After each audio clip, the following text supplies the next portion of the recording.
todos los días de la propuesta del presidente Andrés Manuel López Obrador para elegir a jueces, magistrados y ministros por voto popular. El presidente ha dicho que eso no es negociable, que la ciudadanía va a elegir a estos funcionarios. Claudia Sheinbaum, la presidenta electa, ha dicho que también va por ese camino. Recordemos que Morena tiene la mayoría, tendrá la mayoría calificada en la próxima legislatura en la Cámara de Diputados y se quedará a 2 o 3 senadores de obtenerla en la Cámara Alta. Es decir, es altamente probable, es muy probable que esta reforma se vaya a aprobar.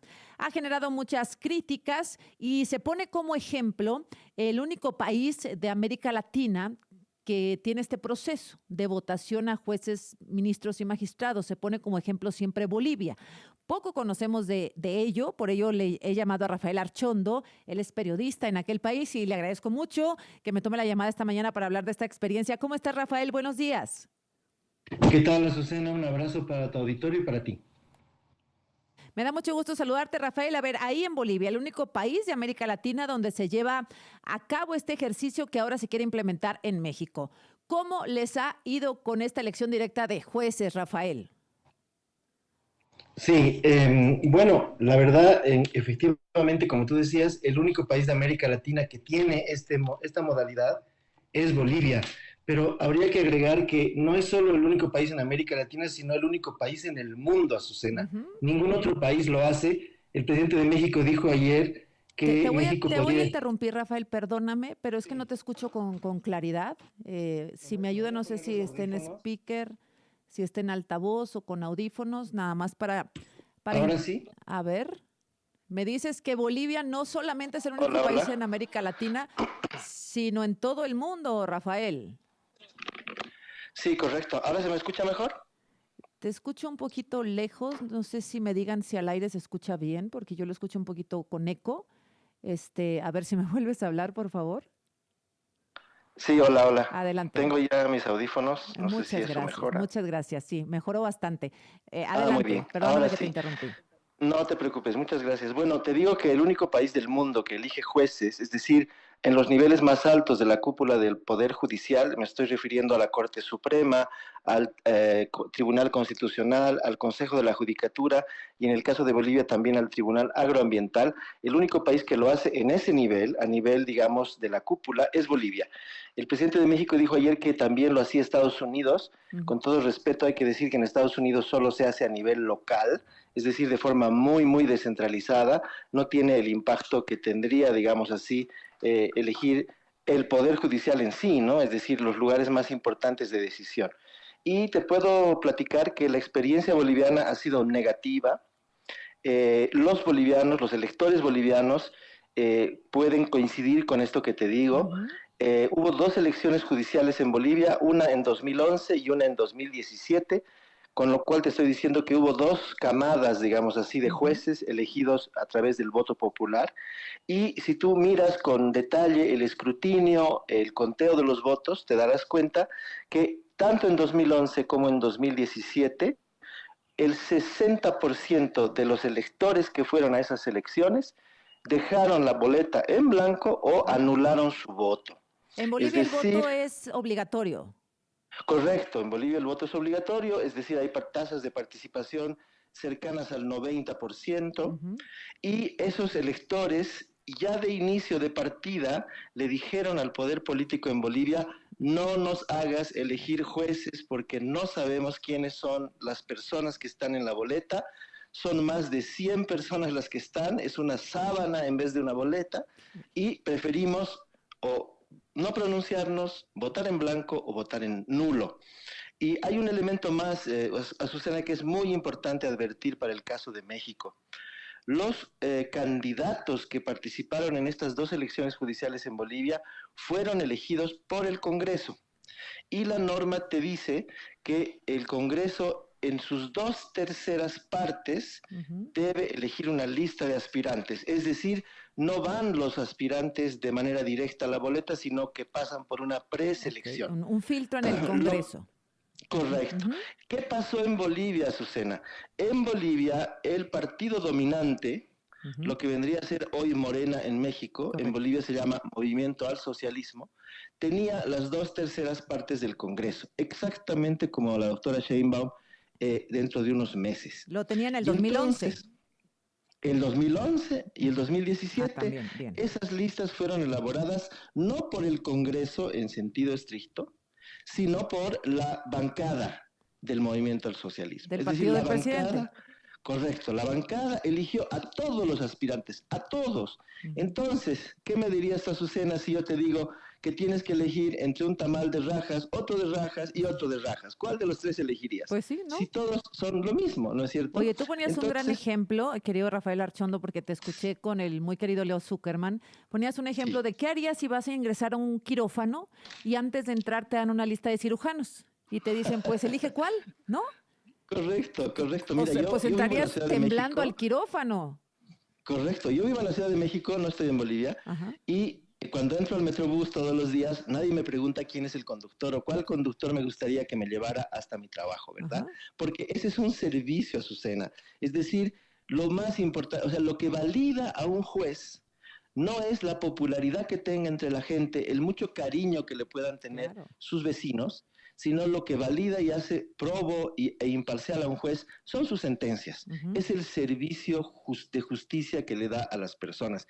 Y Eso es nos lo que dejan debería esa primar. carga a nosotros, poniendo una lista de nombres que no sabemos ni quiénes son, y entonces vamos a tachar al azar. Y no sabemos si es el más popular, si es el más calificado, si es el de mejor trayectoria, pues no sabemos nada, porque el que haya hecho mejor campaña, el que le hayan dado más dinero, o políticos, o crimen organizado, pues es el que más nos va a sonar en la cabeza, pero eso es todo.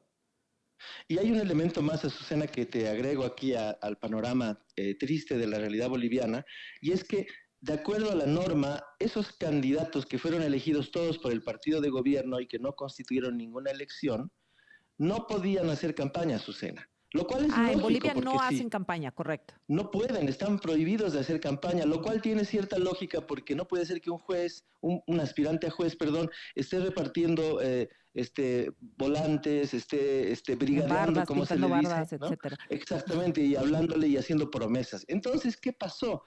La gente no conocía a ninguno de los candidatos, porque no habían hecho campaña, precisamente, porque de alguna manera se daban cuenta las autoridades que hacer campaña dentro de una elección judicial no es lo correcto, no es lo que corresponde. Eso es para los partidos políticos, Ujú. para cuando uno tiene una opinión de izquierda, de derecha, liberal, conservadora, eso es muy diferente de administrar justicia. Entonces, yo te diría que Bolivia es un muy buen ejemplo de lo que México no debe De hacer. lo que no debe hacer. A ver, nos quedamos, Rafael Archondo, 2011-2017, el partido del presidente tenía la mayoría, ellos proponían la lista que votaban los ciudadanos.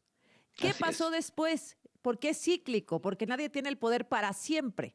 ¿Qué pasó después que el partido del presidente pierde la mayoría en el Congreso, Rafael? Perfecta tu consulta. Que eso es lo que está sucediendo en este momento en Bolivia. O sea, si tú quieres ver la crisis de la reforma judicial boliviana, no necesitas recurrir a la historia. Basta con que hoy mismo mires las noticias en Bolivia. ¿Qué es lo que está sucediendo? El partido del presidente, como tú le llamas, de Evo Morales, Ujú. se ha dividido. Se ha dividido hace más o menos un año. Entonces, en el Congreso no hay mayoría absoluta, no hay mayoría cualificada. Hay en este momento 4 fuerzas políticas, 4 partidos, y ninguno tiene la mayoría absoluta. Esa situación concreta nos ha llevado a que el Congreso no pueda ponerse de acuerdo en la lista. Ujú. Las elecciones judiciales, las terceras, debieron haberse hecho el año pasado. Ya vamos 6, 7 meses en que estas elecciones se postergan y se postergan porque no hay una mayoría que diga estos van a ser los Ujú. candidatos para una elección que en realidad no es elección, en realidad es nada más una especie de refrendación de lo que ya los partidos decidieron en el Congreso. Entonces, esa es la consecuencia perniciosa. ¿Y por qué además los jueces que fueron elegidos en el 2007 siguen ahora en funciones?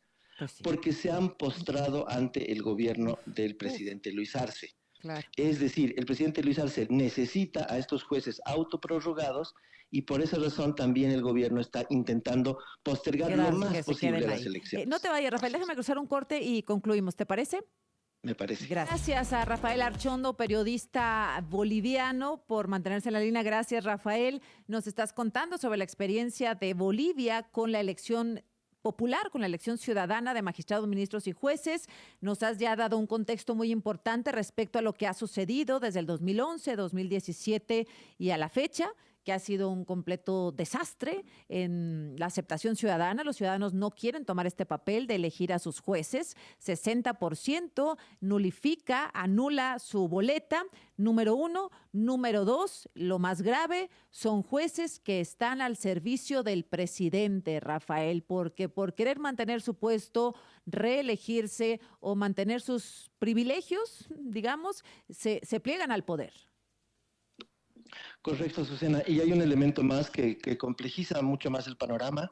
Tú recuerdas que en 2019 Evo Morales llegó a México, se refugió en México y pidió asilo político. Sí, claro. La razón de esa, de esa salida, digamos, repentina del presidente de Bolivia con rumbo a México es justamente la reforma del Poder Judicial. ¿Por qué? Porque esos jueces elegidos de la manera en que tú lo has descrito muy bien, esos jueces le dieron a Evo Morales la posibilidad de volver a ser candidato por cuarta vez el año 2019 precisamente. Contra la Constitución, Rafael. Sí, exactamente. Ajá. Ellos no solamente interpretaron, podría decirse, la Constitución, que a lo mejor ese podía ser una de sus funciones. Ajá. No, simplemente cancelaron la aplicación de la Constitución para el señor Evo Morales. Es decir, para él ya no valía la Constitución. Él podía volver a postularse a la presidencia, ¿no? Pese a que claramente la Constitución boliviana dice que solo puede haber una reelección de forma continua. 2 periodos. Exactamente. Él gobernó 14 años consecutivos Bolivia. Entonces, digamos que en el corazón de la crisis política boliviana que estalló en 2019 y por la cual México se vio involucrado, pues está también esta reforma judicial. Pues veámonos en ese espejo, Rafael, porque independientemente, digamos, además del uso político evidente que se le da a estos jueces por parte de los poderosos en turno, del poder en turno, pues no sé si ha mejorado la impartición de justicia para los ciudadanos de a pie. Es muy difícil de decir porque efectivamente lo que se elige en Bolivia es la cúpula. Es decir, los puestos más altos del Poder Judicial. Todo lo demás, digamos, el juez que se encuentra con los ciudadanos, el juez que dirime, digamos, un delito u otro, pues siguió siendo, digamos, en el mismo sentido de antes, es decir, no cambió. Ahora, tú puedes preguntarle a cualquier persona, incluso los partidarios o miembros del partido de Evo Morales, y todos te van a decir que la reforma judicial fue un fracaso y que lo que corresponde en el caso boliviano es revertir esta medida y volver, digamos así, a un método más tradicional. Entonces, yo creo que sí, efectivamente, México está a tiempo de analizar con humildad esta experiencia del único país, además, donde se puede ver esta experiencia, no hay mucho más que buscar, y tomar ahí alguna decisión que fuera, digamos, mesurada, meditada, reflexionada, para no caer, digamos así, en el mismo foso. Pero pues ya sabes, la palabra del presidente es la ley. El presidente ha dicho que va por ahí, su sucesor ha dicho que va por ahí, tienen la mayoría, como pasaba en el 2011 en Bolivia, tienen la mayoría en el Congreso, y bueno, pues ojalá que no tropecemos con las mismas piedras que nuestros hermanos bolivianos, Rafael. Tengo la esperanza, Susana, porque finalmente Evo Morales es un amigo del gobierno de México y a lo mejor le pueden marcar y él mismo les dirá cómo funciona la justicia en Bolivia. Ojalá. Oye, pues muy bien, muy amable, querido Rafael Archondo, lo explicas de una manera extraordinaria, clarísima, porque recibimos un montón de información los ciudadanos y bueno, pues la información que recibimos depende del interés que corresponde, ¿no? De quien lo dice. Entonces hay una confusión brutal para los ciudadanos y esto creo que nos ha clarificado muchísimo el panorama. Muchas gracias, Rafael. Gracias a Susana, un abrazo. Eres muy amable, gracias, Rafael Archondo, periodista boliviano aquí en la Ciudad de México.